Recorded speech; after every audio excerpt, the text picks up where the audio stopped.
What's up, guys? This is Coach Grant with First Down Training, and today we're going to be talking about 8 things that you could do to start on varsity. So varsity football is much different than freshman ball, JV ball, and especially middle school football. So these are 8 things that you could do to increase your chances of getting more playtime on varsity and actually starting on varsity. Now, tip number 1, you guys, is something for those of you that maybe aren't starting on varsity right now. Let's say you're practicing with varsity, or maybe you're not practicing with varsity, but you have aspirations of playing varsity ball this year. You feel like you're good enough. Number 1 thing is you have to make the most of what you got. So let's use an example. Let's say you're a sophomore, you're practicing on varsity, but you're not starting on varsity. And let's say that you're playing JV ball. You're starting on the JV team. The best thing you could possibly do is ball the on JV or freshman ball. Like you got to just make plays because coaches pay attention to that. You know, like if you're the varsity head coach, you want to know what's going on in your program. So you want to know if, you know, your JV team is doing well, who's performing on JV. You want to know if your freshman team is doing well. And coaches will go to those games and see who is making plays. And if the JV head coach is constantly talking about you, talking about what you're doing, the plays that you're making, that's going to increase your chance of them saying, hey, maybe we should give him a shot. And that kind of brings me into point number 2. So tip number 2, you guys, is making sure that you get good scout team reps. So what is scout team? I talk a lot about scout team on our YouTube channel, and that's essentially, so like let's say you're the number 6 receiver, right? Or number 5 receiver. You're starting on JV, but varsity guys, it's 1 through 4, right? Scout team on offense, you are going to be running the offense that the varsity team is getting ready for that specific week. So you're going to be taking reps running the other team's plays versus a varsity defense. So that's varsity level competition. High-level DBs, high-level defense, bigger guys, faster guys than where you might be. And if in scout team you are making plays versus those guys, you're giving the defense a good look. Trust me, coaches will notice. I remember when I was a sophomore in high school, how I earned the entire respect of the varsity level coaching staff was simply because we were getting ready to play a team that we called La Habra, and they had a quarterback who was a dual threat. So the starting varsity guy who was a senior, who, I mean, I didn't necessarily think I was better than that guy, but I did want to have an opportunity to play. I did want to get thrown in there at some point because I wanted to get good film and I wanted to show them that I could be the guy the following year, right? That was kind of my mindset. And me and the starting quarterback had a good relationship. I didn't hate him or anything like that. I wasn't like, oh, I'm going to take your spot. We had a really, really close relationship. Got along totally fine, but I felt like I was capable of more as a player. I felt like I wasn't just a JV guy, right? So that week, because I was more of a dual threat quarterback, they let me run the offense. And I remember, dude, like in practice, I was giving the defense fits, man. I would roll around. They'd let me scramble, throw on the run, throw deep, pull a zone read. And I showcased, hey, I can play at this level. And a lot of coaches had a lot of respect for me, a ton of respect for me because of what I did that week on scout team. So guys, take it personally. Now, I get what some of you might say, well, like, oh, I don't want to be labeled as like a scout team hero, like the players on defense get pissed off at me. Who cares, guys? Like at the end of the day, you're doing a good job for them. If you're giving them a good look on scout team, that's what they're going to get on Friday night. So if the players are pissed, who cares? They don't make the decision on who plays. Coaches do. So if you're doing your job on scout team, coaches will love that. And if you can make plays versus a varsity level defense or offense, trust me when I say this, that increases the likelihood of you getting a shot on varsity. Okay, now before we get into the next 5 or 6 tips that we're going to go over for you guys, if you're a quarterback or wide receiver watching this video and you would like to train with myself and my staff of coaches, guys, we are traveling out to 15 U.S. cities across the entire country for 2-day-long QB and wide receiver training camps. So guys, go to that very first link in the description below if you're interested in signing up. Our next camp is going to be in San Francisco, California. Then we'll be heading out to Orlando, Florida, Phoenix, Arizona, Columbia, South Carolina, Seattle, Washington, Oklahoma City, Oklahoma. Then we'll be going out to Nashville, Tennessee, Milwaukee, Wisconsin, Austin, Texas, Atlanta, Georgia, Denver, Colorado, Columbus, Ohio, Boston, Massachusetts, Salt Lake City, Utah, and finishing it off in Los Angeles, California. So guys, if you want some more information, how to sign up, go to that very first link in the description below. Again, we would love to have you out. Our camps will sell out, you guys. We started taking signups about maybe a month ago, and spots are filling up. And we limit spots so we can work with each athlete individually, one-on-one, and we can't do that if there's 300 people there, you guys. So guys, very first link in that description below. We'd love to have you there, okay? So now, let's get back to this. So, tip number 3. I'm playing special teams, you guys.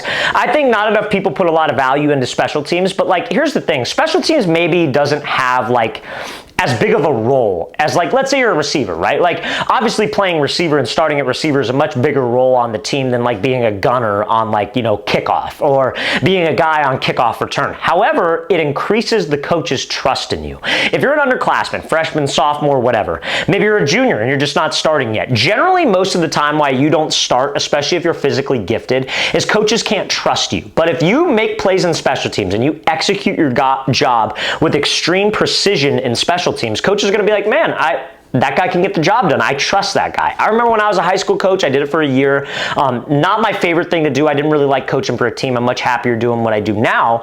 But we put a guy into the starting rotation because of what he was doing on special teams. Because we're like, okay, he is executing. He's playing like his feet are on fire. He's playing fast. He's making plays. Let's maybe give him a shot. Let's see what he could do. And he worked his way into the starting rotation. And dude, the guy was from like Italy. Like, he was not a football guy. It was his first year playing football. So it's possible, you guys. But special teams, just like scout team, is a lot more important than maybe what you think, okay? Now, tip number 4, you guys, you got to get bigger. Like I mentioned in the very beginning of this, the biggest difference between varsity ball to JV ball or varsity to freshman ball, middle school ball, whatever, is generally the size of the players and also speed. And we're going to talk about speed in a second. So you've got to get bigger. Now, I know some of you are watching this during the season and you're maybe not lifting as much as you'd like during the season because the season is tough. You guys are practicing 5 days a week, maybe 4 days a week, whatever the case may be, and you're tired, your body's worn down. Totally cool, no problem. But you got to make sure you're eating. You got to make sure that you're getting your calories in. I saw a quarterback that I have been training all off season, and he was in his first week of school where he had practice, school, and it looked like he lost like maybe 10 pounds. And he was a big, thick kid. And I was like, what happened, man? He's just like, dude, I just don't have the time to eat like I did in the summer. And that's as real as it gets, you guys. Because you got classes, you got to get up early. You need to set aside the time to eat and make sure you're getting your calories in for the day. Easy schedule you could follow, and you could obviously get more scientific with it because you could track the amount of calories that you're burning. You want to make sure that you stay in a calorie surplus, which means consuming more calories than what you're burning. You don't want to be in a deficit, which means you're burning more calories than what you're consuming. But an easy schedule, you can follow, wake up in the morning, maybe get up a little earlier, have some breakfast. Maybe the night before, you make some snacks throughout the day. You have a snack after your first 2 classes. You have a snack in between. You eat lunch. Make sure you have a lunch. You go to practice and lifting. Maybe you have a protein shake after practice. Then maybe you have another snack, and then maybe you eat dinner. And I know that's a lot of food, but if you guys can afford to do that, highly recommend that you do that because you don't want to lose weight, because that's one of the biggest things. Like, if you're too small to play varsity ball, you're too small to play varsity ball. Okay, now that brings me to tip number 5. Like I mentioned, speed. You gotta continue to work your speed even during the season, because again, let's say you're a JV receiver. The corners that you're going up against, guys, are not going to be as fast, not going to be as athletic as varsity level corners. Like, on varsity level, you might be going up against a corner who's a 4-star and he's going to like Michigan or something like that, right? Like, you got to be able to compete from a speed perspective. So you got to make sure that you're training your speed. Like, I think during the season, maybe 1 or 2 speed workouts can be highly beneficial for you to do. Maybe on a Sunday, you know, like you play a game on a Thursday or a Friday, you know, you might be sore, you might be tired, whatever the case may be, but like going to a speed training and working on your running form, working on your foot strike, your hip mobility, it might hurt, you might be tired, but it's actually one of the best things that you could do to help your body, you know, like kind of get blood flow going, maybe work out some of that lactic acid, that soreness that you have from the week,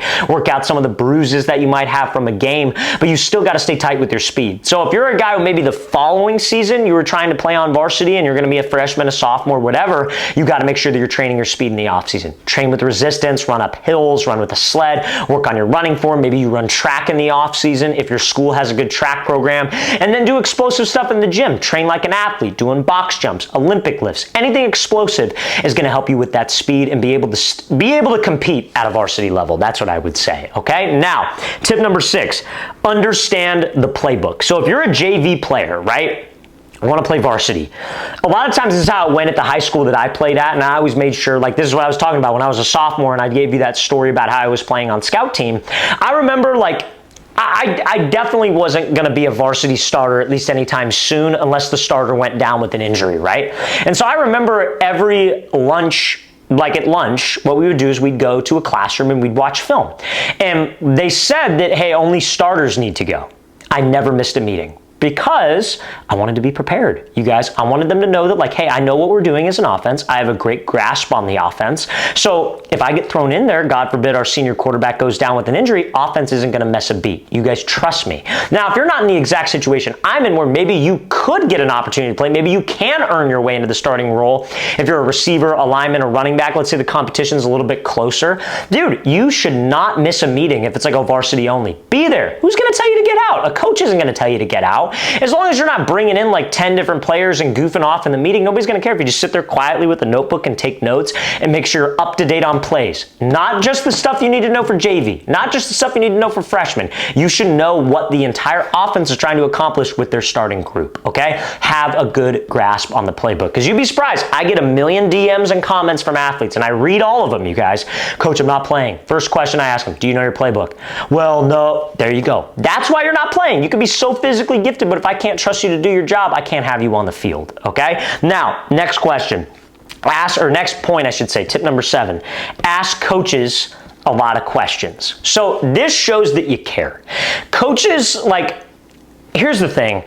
It is very, very hard this is part of the reason why I didn't like coaching for a high school was there are so many kids there, things are moving insanely fast, and we don't have the time to sit there and develop each individual athlete and tell them, hey, you need to improve on, like for example, some of you guys have probably seen clips of me working out at a camp or training different athletes, right? And an athlete makes a mistake, I'm like, hey, you need to do this with your foot, you need to stand like this, you need to do this. Coaches at a high school level don't have that kind of time because things got to move. They have a limited amount of time and they're trying to get ready for a game. So if a coach might see a mistake, but he may not have the time to actually tell you how to fix that mistake, right? So go to your coaches after practice, go to your OC, go to your position coach, go to your defensive coordinator, your head coach. Hey coach, I just want to talk to you after practice. Is there anything that you maybe see that I could improve on, right? What is he going to do? He's going to love that. He's going to be like, yeah, I need you to improve in XYZ area. Okay, cool. Go do that, right? Hey, coach, I really want to play varsity. I feel like I could do that. I understand it takes a tremendous amount of work. What are you guys looking for in a varsity receiver, and where are some areas that I can improve to maybe get some reps on varsity? I'm not saying that I'm asking to start on varsity right now, but where can I improve to try to get to that level? And show them that you care about the program. Show them that you care about your play time, because that's going to make them be like, okay, and they might pay a little bit more attention to you, because take it from me, I'm a coach. I love coaching players who want to be there and want to get better. I hate coaching players who don't want to be there and could care less. So make sure that you're that guy, okay? Now, tip number 8. This is a big one because I think a lot of athletes don't think about this. But if you're a coach, I always recommend my high school guys to try to coach like a youth team, because they understand how frustrating it is. When you tell a kid to do something, he says, yes, sir, turns around, makes the exact same mistake again. One of the most frustrating things in the world. I remember my first day as a coach. We had a problem with this one receiver. His name was Tommy. I still remember his name because of how pissed off I got. We were running this play, and the play, you need to run a hitch. He ran a slant probably 4 times. This is my first day, and they told me, make sure he runs a hitch. He runs a slant. I'm like, hey man, and I take it slow with him because I'm a new guy, right? I'm a young guy. I'm gonna coach him how I wanted to be coached as a player.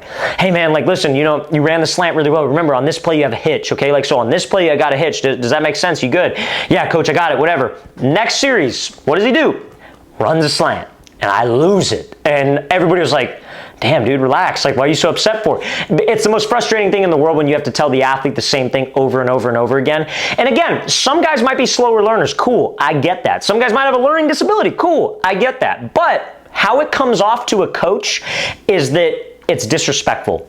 I don't care what you have to say. It's not important enough for me to listen to it in the first place. And you don't want to come off that way, guys, because again, a lot of coaches say this cliche phrase, but it's honestly the truth. When a coach stops coaching you, that's when you need to worry. So if a coach is coaching you hard and he wants you to improve in an area, your goal should be don't make the same mistake twice, whether that's mental, whether that's physical. Coaches understand practice. Coaches understand that you are kids. But if you keep making that same mistake over and over again, they're going to think that you don't care, and they're not even going to bother. They're going to use their energy and use their time on people who are going to be coachable. So you need to be coachable. That's the pure definition of being coachable. When they tell you to fix a mistake, you fix the mistake and you do not make it twice, okay? So fellas, I hope that makes sense. I appreciate you guys tuning in for this episode. And guys, if you have questions, stuff that you want to ask me, do not hesitate. Post those questions in the comment section below. Seriously, you guys, I really, really appreciate everybody tuning in and all of your support. And we'll see you guys next time.